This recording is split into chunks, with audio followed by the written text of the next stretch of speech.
네, 2부로 돌아왔습니다. 2부에서는 로스트 인 더스트 시놉시스와 함께 저희들이 어떻게 봤는지 다른 리뷰를 하면서 2부를 진행하도록 하겠습니다. 네, 시놉시스 설명해 주시죠. 텍사스 서부에 거주하는 이혼남 토비 하워드는 네, 석유가 매장된 농장을 어머니로부터 물려받습니다. 그러나 농장은 그간 누적된 부채로 인해서 은행에 저당이 잡힌 상태죠. 그쵸. 그래서 조금 있으면 차압될 위기에 놓입니다. 때문에 그는 전과자 형인 테너와 함께 은행 강도질을 거듭하면서 돈을 모으기 시작합니다. 왜냐하면 이 농장을 뺏기지 않고 자신의 자식들에게 물려주기 위해서. 네, 이렇게 연쇄적으로 은행 강도 사건이 발생하자 노년의 텍사스 레인저 마커스 해밀턴이 범죄자 추적에 나서는 이런 이야기죠. 네. 일단 이 영화 자체가 텍사스를 네. 처음부터 끝까지 배경으로 하고 있기 때문에 텍사스의 문화를 어느 정도 알고 봐야 이해가 되는 부분이 있다는 생각이 들어서 텍사스에 대해서 이야기를 하면서 영화를 얘기하면 좋을 것 같아요. 네. 보통 텍사스 하면은 미국에서 놀림받는 지역이죠. 세상의 변화를 인지하지 못하고 옛날 꼰대들 전통이나 유지하고 있는 벽창호들 같은 이런 평가를 받고 있는 지역인데 네, 그게 이미지가 그런 거지 꼭 실제 그런 건 아니긴 해. 그러니까 텍사스도 말이 텍사스지 존나 넓은 지역이란 말이야. 한국, 일본 합한 거보다 큰 지역이니까. 대도시 지역은 다르긴 한데 컨트리로 갈수록 과거 텍사스 문화가 남아있긴 하지. 근데 아무래도 세월이다 보니 사라지고 있는 추세긴 한데 어쨌든 이미지는 남아있다는 거. 그리고 이 영화에서는 그 이미지를 활용하는 건데 특히 가장 잘 보여주는 것 중에 하나가 자경의 정서지. 자경. 우리 자신은 우리 스스로 지킨다. 나라가 지켜주는 게 아니라. 어, 그거를 잘 보여주는 장면들이 몇 개 있죠. 예를 들어서 토비하고 테너 형제가 은행을 터니까 지역 주민들이 총을 뽑고 차를 타고 달려가지고 이 형제를 응징하려고 하는 장면이나 네, 예, 아니면은 토비와 테너가 카지노에서 돈 세탁을 한 다음에 네. 자신들이 은행 강도한 돈을 변호사와 협의해서 신탁을 맡기죠. 근데 변호사가 텍사스 가이라면 이렇게 해야지라고 얘기합니다. 자기 스스로 복수할 수 있는 게 텍사스 가이라는 뜻이죠. 그런 것들을 봤을 때 텍사스의 정서를 굉장히 잘 말해주고 그리고 또 하나 마커스라고 하는 이 텍사스 레인저가 네, 영화 내내 시종일관 인종차별과 패드립을 거듭합니다. 그쵸. 네, 이걸 굉장히 코믹하게 표현한다는 거. 정치적인 올바름을 어느 정도 제껴둔 상태에서 이 인물이 하는 그런 여과 없는 언행들 이런 것들을 재밌게 그려내고 있는데 그러면서 텍사스의 정서가 느껴지죠. 그리고 텍사스라는 배경이 한 축이 있다면 또 하나는 현대 미국이라는 한 축이 있죠. 서브프라임 모기지론이 2008년에 위기를 맞고 나서 네, 지금 8년이 지났는데 그 이후로 미국의 컨츄리에 사는 인물들의 삶은 어떻게 되는가 이 이야기를 하고 있죠. 그래서 텍사스의 전통 문화 그리고 현대 미국이라는 두 가지 축이 이 영화의 배경이라고 할 수 있겠고 네. 그 축 속에서 하워드 형제와 이것을 추적하는 레인저들의 갈등이 이 영화의 서사를 그려내고 있는 거죠. 저는 이 작품이 대내외적으로 과대평가 받는다는 느낌이 들어요. 왜냐하면은 결국 텍사스에 살고 있는 그 세대들이 은행들에 의해서 점령당하고 있는 모습 자체를 그치. 보여주는 영화잖아요. 우리의 땅이 우리의 나와바리가 은행들에 뺏기고 있다. 네. 이거지. 그 주제의식을 이야기하는 데 있어서 영화의 몇 가지 요소들이 그 주제를 굉장히 가볍게 만들어버린다라는 생각을 했거든요. 일단 첫 번째로 아버지와 아들의 만남이에요. 토비가 아들한테 자신의 석유가 나는 땅을 물려주기 위해서 지금 은행 강도 짓을 벌이고 있는 거잖아요. 그치. 부채를 갚아야 네. 이 저당 잡힌 땅이 은행에게 차압당하지 않고 네. 유산으로 물려줄 수 있기 때문에. 그쵸. 그때 아버지와 아들이 이야기를 나눌 때 보면 맥주 마시면서 나랑 삼촌처럼 살면 안 돼. 잘 살아라 이런 식으로 얘기하는데 아들이 하는 얘기가 뭐 그렇게 살라고 해놓고 사실 맥주 한 잔 마시라는 거예요? 그런 이야기 하잖아. 아니 그렇게 똑바로 살라고 하면서 술 권하는 게 말이 되냐고 뭐 이런 거지. 근데 어떻게 보면은 쿨하게 이야기하면서 넘어갈 수 있는 것 같아. 그런데 가볍다고 느껴지는 이유가 저물어가는 세대와 이제 앞으로 뜨게 될 세대와의 영화에서 처음이자 마지막 만남인데 고작 그 얘기하고 끝난단 말이야? 그걸 그렇게 가볍게 넘겨버린단 말이야? 굉장히 중요한 지점이었단 말이지. 그러다 보니까 그렇게 중요하게 얘기하고 싶지가 않은 건가? 갈피를 못 잡겠다는 느낌이 들었어. 그러니까 이 영화에서 전반적으로 느낄 수 있는 단점인데 여러 가지 개그들을 시도하면서 분위기를 가볍게 띄우지 위트를 던져주고 네. 그러니까 그런 것들이 웃고 즐기기엔 좋은데 사실 이 영화의 주제의식을 시덥지 않게 여길 수밖에 없게 만든다는 거. 방금 말한 토비와 그의 아들이 대면하는 장면 같은 경우도 사실 대사를 다 빼버리고 서로 몇 마디 말만 주고받은 상태에서 카메라로 얘기하는 게 훨씬 묵직하게 다가올 수 있거든. 근데 그거를 참지 못하고 어떻게든 유머로 때우잖아. 그런 패턴들이 이 영화에서 계속 관찰된다는 거지. 그게 영화의 격을 떨어뜨리는 거고. 그리고 또 한 가지 언밸런스한 부분을 짚고 싶은데 그러니까 이 영화에서 주제의식은 확실히 드러나는데 그거를 아주 친절하게 벽에다가 써주지. 이라크 전쟁에 2번 나갔는데 나라에서 주는 돈은 없더라. 너무 노골적이지. 그런 거 하고 차를 타고 움직이는데 빚을 갚아드립니다. 뭐 이런 문구들 써 있는 것들이나 나라 경제 엉망됐다 뭐 이런 거를 정말 노골적으로 전시해 주는 거지. 그리고 너무 직접적이었던 거는 욕쟁이 할머니 있는 그 식당에 들어와서 은행을 바라보면서 레인저 둘이 대화를 나눌 때 인디언들이 이렇게 착취를 당했고 지금 세대는 은행에 의해서 착취를 당한다 라고 하면서 카메라가 친절히 은행을 비춰줘. 요 장면까지 오면은 무게감이 상당히 떨어진다는 느낌이 들 수밖에 없는 상황인 거지. 그리고 사실 그 이야기가 빈곤하게 느껴질 수밖에 없는 게 미국이 서부 개척할 때 아메리칸 원주민들을 학살한 거하고 지금 미국의 그 은행들이 여러 소외계층들을 착취하면서 그 사이에 뭐 아메리칸 원주민도 끼어 있는 거하고 물론 유비적으로 비슷해 보이는 문제일 수는 있어. 근데 그 사이에 필연성은 별로 없잖아. 그치. 뭐 예를 들어서 한국인이 일본인을 비판하면서 아니 이 새끼들은 임진왜란 우리 타작하더니 뭐 지금도 우리 독도 가지고 식민인 줄 안다고 이런 얘기 할 수 있잖아. 근데 아무래도 질박하고 유치하게 느껴질 수밖에 없지. 그치. 먼 옛날 이야기를 왜 하냐 이런 얘기까지 할 수도 있는 거고. 그런 점에서 노골적이었지만 그 노골적인 게 에너지로 받아들여지지 못하고 유치하고 빈곤하게 느껴질 수밖에 없는 지점이 아니었나 싶어. 그래서 나는 이 영화 보면서 서부극 느낌도 나고 그치. 범죄 영화 느낌도 나고 드라마 요소도 있긴 하지만 빅쇼트랑 비슷하다는 생각이 들었어. 그치. 빅쇼트에서는 경제에 어떻게 휘청거리고 뭐 파산이 나고 이런 거를 말로 설명해주고 등장인물이 아예 제3의 무대로 나서서 관객들한테 설명해주는 장면까지 있잖아. 그치. 그런 느낌이 들 정도로 이 영화는 장르물을 표방함에도 불구하고 왜 이렇게 관객한테 친절하지? 주제의식을 던져주기 위해서 그런 느낌 때문에 이 영화 장르가 뭐지? 무슨 분위기를 풍기고 싶은 거야? 이런 느낌이 들으면서 당황스러웠지. 그런 모습 때문에. 근데 이런 지점을 딱히 나쁘다, 좋다라고 얘기하는 분들이 없더라고. 그냥 이런 얘기를 하더라. 그래서 이 영화는 이런 주제의식을 갖고 있다. 거기서만 끝나더라고. 그 장면이 좋은지 나쁜지에 대한 판단은 접어두고. 그런 부분에 대해서 왜 고민하지 않고 이 영화가 좋다고만 얘기를 하는지 그게 좀 의아했어. 그게 나이브한 지점이지. 그러니까 나는 이거는 대부분의 저널리즘적인 평론에 다 해당되는 이야기라고 생각하는데 네. 사회적이고 정치적인 색채를 드러내면 그 자체로 인정해주는 분위기가 있단 말이야. 그게 이 영화에도 어느 정도 적용된 게 아닌가. 북미에서도 이 영화를 굉장히 높게 치고 있거든. 근데 다 보면은 미국 사회의 현실을 고발하고 텍사스의 현실을 고발하고 컨츄리가 어떻게 무너지고 있는지 잘 보여주고 있다. 뭐 이런 식이 많단 말이야. 근데 이거는 이 영화 자체의 맛과는 별개로 굉장히 정치적이고 사회적인 측면만 바라본 거잖아. 그치. 근데 정치적인 이야기 한다고 해서 무조건 그 영화가 간 영화인 건가? 그건 아니라고 생각하거든. 맞아. 그 점이 거품이 끼고 있는 측면이겠지. 그래서 베테랑과 굉장히 비슷한 느낌이 들었어. 그러니까 대중들을 위한 사이다 이런 느낌이잖아. 사실 이 로스트 인더스트를 봤을 때도 북미의 대부분의 사람들이 지금 이런 비슷한 상황을 겪지 않았겠어? 그러니까 은행이나 자신의 빚 때문에 굉장히 힘들어하는 상황들. 그 사람들의 마음은 사실 은행을 털고 그 은행을 턴 돈 가지고 자신의 뒷세대에 이어줄 돈을 만드는 뭐 그런 꿈을 꿀 수도 있잖아. 그치. 그게 어떻게 보면 그분들의 사이다 같은 요소가 될 수 있는 거고. 포르노인 거지. 그치.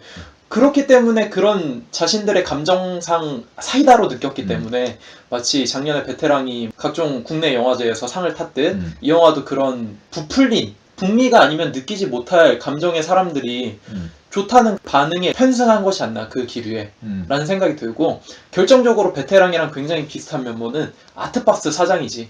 마동석이 갑자기 나와가지고 굉장히 뜬금없이 웃긴 장면이 나오잖아. 근데 이 영화도 욕쟁이 할머니가 나와서 뜬금없이 웃기지. 그치. 근데 뭐 영화상 그럴 수는 있어. 뭐 우리 식당에서는 너희들이 먹고 싶은 걸 고르는 게 아니라 내가 주는 대로 먹으라고 뭐 이런 얘기를 하지. 포스도 굉장하고 대사 호흡이 굉장히 김에도 불구하고 주목이 확 되는 지점이기도 하고, 뭐 그쪽 지역이면은 텍사스 욕쟁이 할머니가 저렇지 뭐 그런 거지. 그러면서 웃어 넘길 수 있지만 대부분의 리뷰나 명대사를 보면은 그 할머니가 명대사로 뽑히거나 명장면으로 뽑히더라고. 그게 이 영화의 수준을 얘기해주는 것 같아. 분명히 주제의식이 텍사스가 자본주의에 점령당하는 침탈당하는 그런 엄청난 주제의식을 갖고 있는데 막상 꺼내놓고 보니까 인상적인 장면은 욕쟁이 할머니가 김수미가 욕하는 그게 빵 터진 그런 수준이란 거지. 그렇기 때문에 이 영화가 왜 이렇게 좋은 평가를 받는 거지? 그런 느낌이 들었어 난. 그럼에도 불구하고 이 영화가 높이 평가받을 수 있는 측면이 있다면은 철저하게 농담으로 일관하고 있다는 점. 그러니까 사실 현대 이 미국 텍사스 지역에서 이 컨트리가 붕괴되어가고 있는 이런 시대적인 조류 속에서 이런 하워드 형제의 반란 같은 은행 강도질은 객적은 농담 이상이 될 수가 없는 거잖아. 김유나의 일차를 부르는 게 노래방에서 소리 지르는 거 이상이 될 수가 없는 거랑 똑같은 거지. 그치. 근데 이 인물들도 인지하고 있어. 토비하고 테너도 이야기 나누는 게 그거잖아. 이거 실패할 줄 알고 있지 않았냐고. 근데 그럼에도 불구하고 난 널 도와줬다고. 내 동생이니까 뭐 이런 얘기 하잖아. 그러니까 이 인물들도 자기들이 하는 짓거리가 헛짓거리고 병신 노림인 걸 알고 있는 거지. 그럼에도 불구하고 할 수밖에 없는 거고. 그걸 드러내주는 장면이 테너가 경찰들을 유인한 상태에서 토비가 자기 혼자 차를 끌고서 포위망을 탈출하는 그 장면이지. 그쵸. 그 시퀀스에서 경찰을 단속을 당하는데 그때 경찰이 왜 이렇게 먼 길을 가시냐고 묻잖아. 근데 토비가 이 길밖에는 갈 데가 없다고 이렇게 답변한단 말이야. 이게 이 영화에서 이 인물들의 행동 동기를 분명하게 얘기해주는 거지. 우리도 우리가 하는 게 뻘짓인 거 알아. 근데 뻘짓밖에 우리가 할 수 있는 게 없다고. 우리가 할 수 있는 거는 카지노 가서 농담 따먹게 하고 석양 바라보면서 레슬링하고 아메리카 원주민 파트너 보면서 패드립 치고 이런 거밖에 없다고. 우리가 그럼 지금 뭘 해야겠냐고 이런 얘기 하는 거지. 그치. 그 종교에 의지하면서 하나님만 찾을 때는 지났다 뭐 이런 얘기도 들리고. 뭐 우리가 신을 의지할 거야 뭐 할 거야. 우리가 할 수 있는 거는 그냥 왕의 남자스러운 그런 서커스 공연밖에 없다 이거지. 그런 측면에서 이 영화에서 던져주는 농담들이 시덥지 않지만 나름 의미심장하다는 거. 그 농담에 대해서 한 가지 난 불만스러운 게 있는데 이 영화를 난 아무 정보 없이 포스터만 봤을 때 그리고 예고편을 영화 끝나고 살짝 봤는데 이런 분위기가 아니었어. 그렇지. 노나업 같은 분위기지. 거의 뭐 안톤 씨가 나올 것 같고 노인을 위한 나라는 없다 이런 느낌이 나는 시카리오 같고 웅장할 것 같고 주제의식이 텍사스 전역을 뒤덮을 것 같고 그랬는데 꺼내보고 나니까 우악지졸 이야기 레인저 옆에 동료 죽을 때도 농담 따먹게 하고 죽고 그런 느낌이니까 이거 뭐야 포스터랑 다른데? 이런 느낌 때문에 속았다는 느낌이 일단 들었는데 나도 그 농담적인 부분에 대해서 되게 재밌었던 거는 역시 제프 브리지스지. 아무래도 제프 브리지스가 맡은 마커스 캐릭터의 그 연기가 이 영화의 반을 차지했다고 생각했을 정도로 농담을 굉장히 자연스럽게 표현해서 내가 미국 한 번 안 가보고 텍사스 문화 한 번도 모름에도 불구하고 저 지역에는 저런 할아버지 할머니들이 상주하고 있겠구나. 그런 분들이 계신 문화라면은 저 지역에서 저런 사람들은 저렇게 행동할 수 있겠구나 라는 생각이 들었지. 특히 굉장히 인상적인 장면 중에 하나는 초반에 식당에서 하워드 형제가 돈을 뺏은 다음에 제프 브리지스가 와서 수사를 할 때 보면은 그 대화 나눌 때 장면들이 꽤나 인상적이고 이 지역에서 굉장히 오래 산 사람일 수밖에 없겠구나 그런 노련미가 보이는 연기라서 아니 저기에 있는 사람인데 아예? 저기에 오래 살고 있었던 그냥 수사관인데? 이런 느낌이 들 정도로 자연스러웠어. 그 장면에서 지적할 부분이 하나 있는데 마커스가 식당에서 식사를 하고 있던 손님들에게 증언을 받으면서 이것저것 물어본단 말이야. 근데 그 중에 한 손님이 존 웨인하고 존나 똑같이 생겼어. 존 웨인? 서부극의 상징 중 한 명이지. 서부극 하면은 당연히 떠올리는 그 전설. 이거는 의도하지 않았을 리가 없어. 존 웨인하고 일부러 똑같이 생긴 사람을 섭외한 거야. 근데 그 사람이 하는 얘기가 뭐냐면은 이런 시대에 무슨 은행 강도질이냐. 30년 만에 봤다. 이거는 지금 할 게 아니고 완전 옛날에나 하던 짓이다. 참 처량한 것 같다. 이런 얘기 하거든. 근데 여기서 말해주는 거거든. 서부극스러운 그런 분위기, 텍사스스러운 그런 분위기, 그런 막 나가는 인물들의 좌충우돌 이런 거 이미 의미 없는 시대가 됐다 이 얘기를 하는 거거든. 존 웨인 얼굴을 달고서 이게 의미심장한 부분이었지. 그 코드까지 알았으면 진짜 블랙 코미디로 보였겠다. 그 장면도 그랬고 여자 종업원한테 잘생긴 그 친구 얘기나 좀 해보라고. 그치, 토비하고 썸을 탄 여자 종업원이었지 그 사람이. 너가 쉽게 얘기하지 않는 거 보니까 그 사람이 잘생긴 게 분명하고 너는 걔를 이미 마음에 둔 게 분명하다라고 하는 뉘앙스를 갖고 있잖아. 그러니까 내가 취조할 때 지금 보호하려고 하는 거 아니야 뭐 이런 걸 얘기하는 거지. 근데 재밌었던 게 서부국 삘이 난다 라는 생각이 들었어. 방랑자이고 멋있는 권총잡이가 술집에 있는 종업원이 마음이 뺏긴다 요런 낭만 있잖아. 그런 장면 좀 흥미로웠어.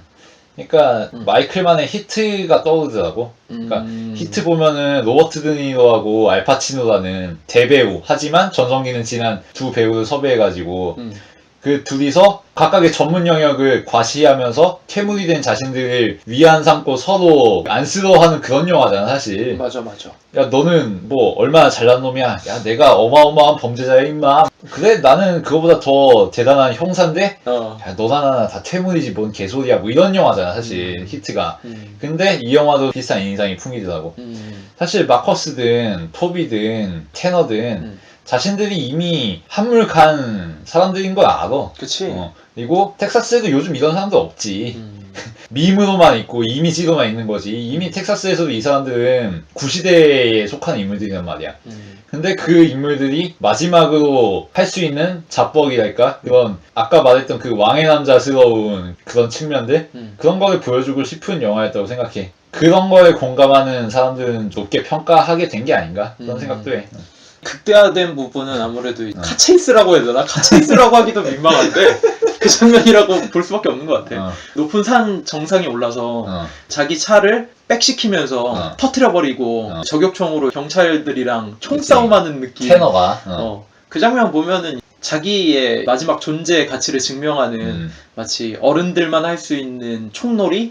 그런 식으로 비춰져가지고 이 영화가 마지막으로 할 수 있는 발악이지 않았나. 그치 발악이지 발악. 그러니까 이 영화가 어필할 수 있는 발악 뭐 그런 느낌보다는 이 등장인물들이 마지막으로 할 수 있는 그 텍사스에서의 자신의 존재감의 증명.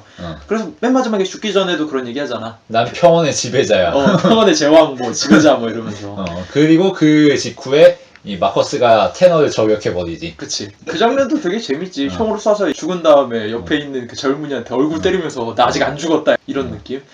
그러니까 그냥 일반 시민인데 테너 잡으려고 도와주러 온 거 아니야. 근데 이 마커스가 산 올라가는데 존나 힘들어하니까 할배 그거 힘들어서 쏘겠냐고 내가 쏠게 이랬잖아 원래. 그치. 근데 마커스가 저격하니까 이거 봐라 내가 맞추지 않았냐고 이런 거지. 거기서 마커스와 테너는 대립하는 인물이지만 갖고 있는 마인드가 똑같다는 걸 알 수 있는 거고 이 인물들이 품고 있는 그런 정서나 감정이나 경험 같은 게 비슷한 거지. 그리고 이 인물들에게 있어서 공공의 적은 은행인 거고 이 공공의 적이라는 어휘가 중요한데 테너가 카지노에 들려서 갬블을 하다가 자신과 배팅을 겨루는 아메리카 원주민 얘기를 할 때 나오는 이야기지. 치프 이러면서 도발하잖아. 그 아메리카 원주민이 위협을 하지. 그치. 나는 코만치다. 코만치가 뭔지 아냐. 공공의 적이란 뜻이다. 이렇게 얘기한단 말이야. 그러니까 테너가 너가 공공의 적이야? 나도 공공의 적이야? 우리 친구하자 뭐 이런 얘기 하잖아. 거기서 알 수 있는 거지. 이미 시대는 한 차원 지나갔고 테너나 마커스 같은 인물들은 이미 구시대의 유물일 뿐이고 말하자면 이 시대의 공공의 적이라는 이야기지. 둘 다. 한 사람은 전과자고 한 사람은 경찰이지만 어차피 사회적으로 왕따이긴 똑같다는 거지. 그런 인물들이 벌이는 그런 촌극 이걸 이야기하는 게 재밌지 않았나. 농담과 어우러지면서. 코만치 얘기도 확실히 인상 깊었던 것 같고 나는 장면으로 또 재밌었던 점 중에 하나는 두 명의 레인저가 TV 갖고 아웅다웅하는 장면 있잖아. 신에 대해서 얘기하니까 원주민 파트너가 파트너가 신에 대해서 얘기하니까 마커스가 저런 거는 우리 집 개새끼보다 못하다 뭐 이런 얘기 하지. 그러고 나서 빨리 가서 자라고 왜 자꾸 귀찮게 하냐고. 그러고 이제 맥주병을 들고 자신의 방으로 들어와서 옷을 벗고 다 늙은 몸을 보여주면서 자리에 눕는 레인저와 그리고 이제 두 명의 형제 중에 형이 어떤 여자랑 같이 섹스씬을 하는 장면을 보면은 굉장히 대조가 되는 느낌이었어. 이 영화에서 토비와 테너, 그러니까 하워드 형제와 그 마커스와 원주민 파트너를 계속 대비시켜주면서 이 인물들이 같은 세계관에 살고 있는 인물이라는 걸 보여주는 거지. 그러니까 하워드 형제는 원래 형제고 마커스하고 그의 파트너는 사실상 유사 형제 같은 관계잖아. 이 두 쌍의 형제들이 어떤 세계를 살아가고 있는지를 보여주고 싶은 건데 결국에는 마지막까지 대조가 되지. 토비는 자신의 형인 테너를 잃게 되고 마커스는 자신의 파트너를 잃게 되잖아. 그러면서 서로 동병상련의 처지에서 마지막에 마주치게 되는 거고.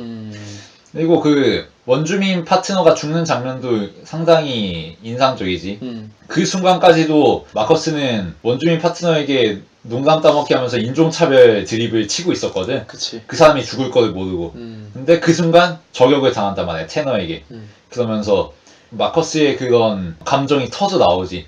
그 전까지 억누르고 있던. 그러니까 이 인물은 영화 내내 농담 따먹기만 했지만 사실 존나 고독한 인물이란 말이야. 나이도 한 7수는 되는 것 같아. 맞아. 그리고 친구라고는 이 파트너밖에 없는 거지. 그리고 파트너가 중간에 얘기하잖아. 아니 뭐 나이도 늙었고 이제 은퇴할 때도 됐는데 취미 좀 가지라고. 이거저거 좀 해보라고. 근데 사실 취미가 없지 이 사람은. 그치. 취미라고는 이 자신의 파트너와 농담 따먹기 하면서 갈구고 장난치고 인종차별 드립 날리고 이거밖에 없었단 말이야. 근데 유일한 취미 상대를 잃어버린 거지. 두 명의 형제와 레인저 두 명을 보면은 어느 정도 공통점도 있는 것 같아. 아무래도 그 두 형제 중에 형이 죽잖아. 근데 그 인물은 10년 동안 복역도 하고 강도 짓을 한두 번 한 것도 아니고 현상수배범이라고 볼 수 있을 만한 인물이기도 하지. 전형적인 악당. 그치. 무례한 이런 거지. 그런 사람이 죽는 것과 그리고 인디언이 죽는 것은 인디언은 자신의 지역 그것을 공공의 지팡이로서 지키려고 하였던 사람인데 그치. 그 사람이 그 악당의 인물한테 죽는다는 것은 어느 정도 상징적인 의미가 있는 것 같고 그 남은 사람이 두 명이라는 거. 그러니까 아무래도 이성적이고 좀 더 차분하고 이 상황 자체를 관조적으로 볼 수 있는 그 동생과 자신들이 무슨 일을 하고 있는지 알고 있는 사람들이지. 그것도 굉장히 의미가 있는 것 같고 아까 스미스가 얘기한 대로 마지막에 그 둘이 남아서 하는 대화. 이 사람들이 그렇게 해서 시대 속에서 살아남은 다음에 새로운 무언가에 의해서 점령을 당하고 있을 때 어떠한 생각을 하고 어떠한 대화를 나눌 것인가 어떠한 마음일까 그것으로 마무리 짓는 것은 꽤나 인상 깊었던 것 같다라는 생각이 듭니다. 다만 그 둘이 대면하는 장면에서는 대사가 너무 많았어. 마커스가 토비한테 날 납득시켜봐라. 네 형은 망나니 새끼인 거 안다. 근데 너는 왜 그런 거냐? 너는 왜 범죄를 저지른 거냐? 날 이해시켜봐. 이렇게 얘기하잖아. 그러니까 토비가 내 자식들에게 가난을 대물림해주고 싶지 않아서 그랬다라고 구구절절하게 설명한단 말이야. 친절하게. 그리고서 그 다음에 가족들이 등장하지. 근데 그렇게 하지 말고 그냥 둘이서 대립하는 컷을 몇 개 배치한 다음에 둘의 갈등이 최고조로 도달했을 때 가족들이 등장하는 그런 식으로 처리했으면 훨씬 나았을 거라고 생각해. 괜히 일장 연설하면서 이 인물들의 미천을 다 까발리지 않아도 충분히 설명할 수 있었다는 거지. 사족 같은 느낌이지 사실. 영화의 주제를 한 번 더 PS로 읊어주는 듯한. 그러니까 여기서 납득시켜 달라고 하는 마커스는 사실 관객에게 토비가 설명을 하고 연설을 할 멍석을 깔아주는 거지. 자기적이었어. 나도 그 부분 아쉬웠다는 생각이 들고 또 다른 아쉬운 점이라고 하면은 형이 유인을 하잖아 경찰들을 그 무리들을. 그 장면 보면은 뭐 형이 사랑한다 이렇게 해놓고선 뻑큐 이러잖아. 엿먹어 이러잖아. 쿨해 보이고 웃길 순 있는데 그런 것 때문에 무게감이 떨어진다는 느낌이 들더라고. 그렇지. 그런 것도 대사를 다 빼버리는 게 차라리 낫지. 그리고 일각에서는 네오 서부국 뭐 이런 얘기도 하더라고. 최물 서부국쯤 되지. 시대착오 서부국. 그거를 난 초반에 느꼈던 점이 뭐냐면은 맨 처음 은행을 턴 다음에 자동차를 몰잖아. 근데 자꾸 자동차가 위반 속도 정도로 내는 것도 아님에도 불구하고 옆에서 자꾸 너무 빠르다고 속도 늦추라고 그러잖아.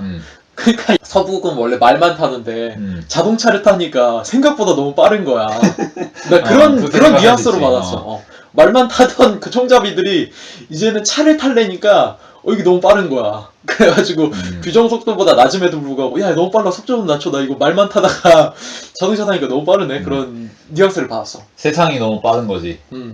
서부국이랑 비슷한 면은 여러 가지 면모가 있을 텐데 두 번째로 은행을 털었을 때 할아버지한테 되게 여유 있게 대화하면서 할아버지 총이 있어요. 그러니까 당연히 총이 있지, 나는 텍사스의 무사나인데 뭐 이런 식으로 얘기하니까 총 뺏어서 옆에다 두니까 득달같이 할아버지가 강도들 나갈 때 총을 쏘잖아. 그 장면도 전형적인 서부극에서 나왔던 모습이기도 하고, 그리고 맨 마지막에 은행을 털 때 텍사스 주민들이 득달같이 총을 들고 와서 막 쏴댄 다음에 자동차를 몰고 와서 추격하잖아. 그 장면도 분명히 노린 거고, 그리고 형이 기관총으로 총질을 할 때도 그 장면도 아, 이런 모습이었겠구나 라는 생각이 들어서, 그러니까 옛날에 그 악당이나 그런 연출 같은 거를 그대로 가져온 것 같아서 재미는 있었지만 영화의 주제의식을 나타내는 데 있어서는 곁다리 요소가 아니었나라는 생각 때문에 양날의 검이었던 것 같아. 상업적으로는 당연히 재밌게 보일 수 있었겠지만 이렇게까지 하면 주제의식이 너무 가볍게 되지 않나? 라는 생각 때문에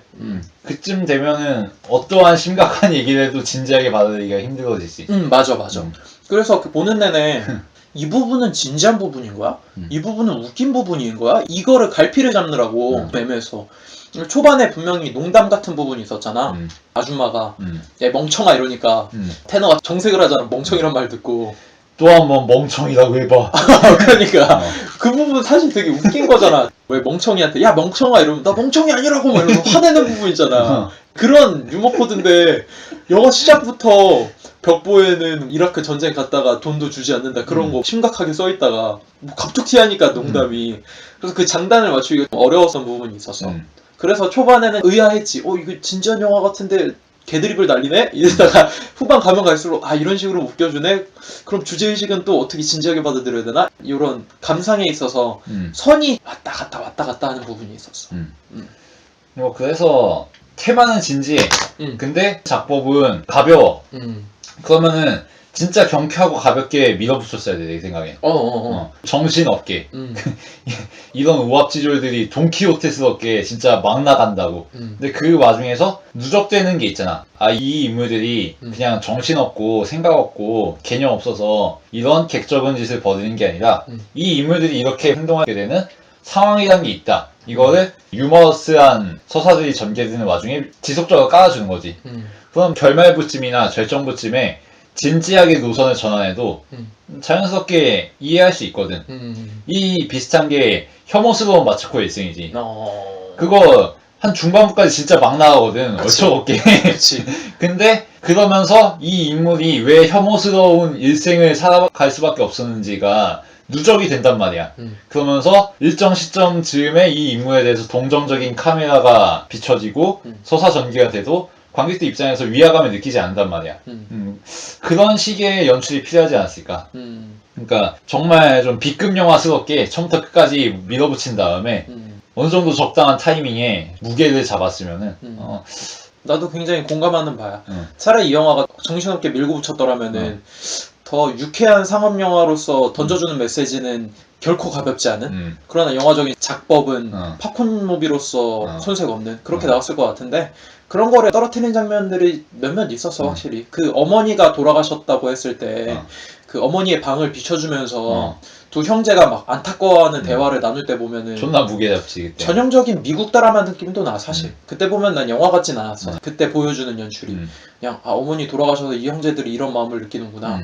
근데 충분히 드라마에서도 볼 수 있을 법한 딱히 영화적으로 표현되지 않은 느낌 그런 것들이 있었고 오히려 텍사스의 그 넓은 지평선과 자동차가 움직일 때 와이드샷으로 넓게 빼주는 장면들은 그치. 이걸 어떻게 바라봐야 되지? 인물들이 나누는 대화는 특히 레인저들이 나누는 대화는 너무나도 낄낄거릴 만한 이야기들이고 형제 둘이 만났을 때도 막 장난치고 이런 장면들은 되게 웃긴데 막상 카메라가 잡아주는 거는 굉장히 넓은 것을 표현해주고 있고 공허한 여백을 보여주고 있단 말이야. 그래서 이게 참 언밸런스하다는 생각이 들었고 나도 스미스 말대로 포스터도 재미있게 경쾌하게 나왔다라면은 괜찮지 않았을까 나도 그렇게 생각을 합니다. 자 그러면은 슬슬 마무리를 하면 좋을 것 같아요. 대충 평가를 내리자면은 결함이 이거저거 많긴 한데 유쾌하게 볼 수는 있는 영화. 기대치가 그렇게 크지 않았다면은 충분히 만족스럽게 보고 갔을 것 같은데 너무 간 영화처럼 포장이 돼서 맞아. 아쉽고 별점을 주자면 난 3점 정도 주고 싶어. 일단 저는 명장면은 꽤 있어요 생각보다. 진지한 장면을 굉장히 무게를 주고 찍었거든요. 카메라가 그리고 이렇게 허술하지 않지. 맞아요. 특히 저는 어느 장면이었냐면은 초반에 두 형제가 울타리였나? 의자 같은 데 앉아있고 바람개비 같은 거 있잖아요. 그거 천천히 돌면서 삐그덕 거리면서 그치. 나는 소리가 프로펠러. 있어요. 네. 그때 장면 보면은 이 텍사스 땅은 넓은데 결코 형제들의 것은 아니고 그것을 다시 되찾기 위해 공허한 형제들의 상실감 그리고 선택할 수밖에 없는 그 길이 아니면은 더 이상 뭐 나아갈 수 없는 방향이 없는 적막하고 처량한 그 모습이 딱 보였을 때는 무게감을 주는구나 싶었죠. 근데 뭐 영화 전체적으로 봤을 땐 굉장히 농담 위주라 아까는 그렇게 무게 있는 장면 줘놓고선 이렇게 웃겨버리면은 깨는데? 뭐 이게 맞는 건가 라는 생각이 들었는데 하여튼 그 장면 자체는 되게 멋있었고 그리고 마지막에 보면은 프로펠러가 시추로 바뀌면서 석유를 시추하는 기구도 바뀌지. 네, 그러면서 기구도 삐그덕 소리가 나죠. 그렇지. 그러면서 마지막 두 인물의 대화에 BGM처럼 깔리게 되죠. 대조되는 장면이 정말 인상적이었어요. 음악이 아니라 음향만으로도 영화 전체적인 분위기를 이끌어낼 수 있다는 거. 굉장히 그리고 그 소리가 규칙적이어서 뇌리에 남고 그 장면은 정말 이 영화에서 굉장히 잘 표현해준 텍사스만이 보여줄 수 있는 그 장면이 아니었나 영화적으로 담아낼 수 있는 그래서 굉장히 칭찬하고 싶고 저는 3.5점 정도 줄 수 있을 것 같아요. 영화가 농담이 재밌어요. 와 이렇게 스크립트를 잘 짜는구나 이런 대화를 나누는구나. 저는 어떤 생각이 들었냐면은 GTA가 생각났습니다. 그 게임 GTA 보면은 그 갱들이 얘기하는 게 굉장히 찰지고 욕들이 낭자하거든요. 그런 정도로 수위가 높진 않지만 정치적인 발언을 봤을 때 이게 대중들이 보는 영화인데 이런 얘기를 해도 되는 거야? 싶을 정도로 특히 정치적 올바름이 기본 개념이 된 시대에 근데 그거를 되게 유쾌하게 그려놨단 말이지 그 장면들을. 그래서 이 스크립트가 너무 재밌다. 근데 영화가 던져주는 메시지는 웅장한데 왜 이렇게 영화가 웃기지? 라는 생각이 들었죠. 그래서 이게 참 내가 기대한 것과 너무 다른 방향으로 가서 그게 아쉽다는 생각이 들고 영화 보는 내내 자체로는 낄낄대면서 웃을 수는 있었기 때문에 3.5점 정도 줄 수 있을 것 같고 한 줄 평은 경찰을 탄 카우보이들이라고 얘기하고 싶습니다. 카우보이들 멋진 말 타고 이랬는데 그냥 경차 타고 걸리면 그냥 폐차해버리고 그런 느낌이어서 네, 그러면은 오늘 저희가 다룬 영화는 로스트 인 더스트였고요.